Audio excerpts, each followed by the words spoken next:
Trump part of his line attacking Clinton after newly released FBI documents reveal allegations of quid pro quo at the State Department, comparing it to one of the most infamous scandals in U.S. political history. So Clinton and her cronies have sacrificed your security, your family's safety, and your country's safety as though it meant nothing to her at all, which it didn't. This magnitude's worse, in my opinion, and in the opinion of many people in law enforcement. This is worse than Watergate, what's going on with this. And what does she get out of it? She gets to run for the presidency of the United States. Explain that. Explain it. All right, let's go to senior national correspondent John Roberts, who is live in Las Vegas with more on this. Good morning to you, John.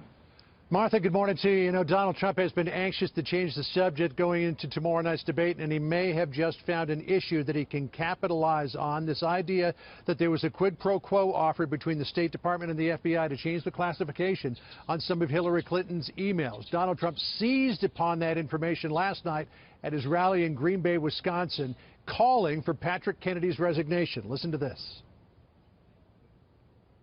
The FBI documents that show Undersecretary of State Patrick Kennedy made the request for altering classification as part of a quid pro quo. In other words, a deal.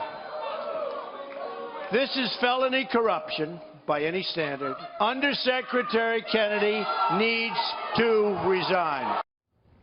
But tomorrow night's debate, what Donald Trump needs to do in order to get to policy is clear the decks of all of the allegations that have been leveled against him from these 9 women over the last week or so. In debate preparation, he's been working on an answer to try to put that to the side so that he can get in on some of the deeper issues. And yesterday, his campaign put out Melania Trump for her first public appearances since her appearance at the Republican National Convention back in July. She did 2 interviews, one of them with our Ainsley Earhart. And Melania talked to her about the allegations leveled by these women and the infamous hot mic incident. Listen to this.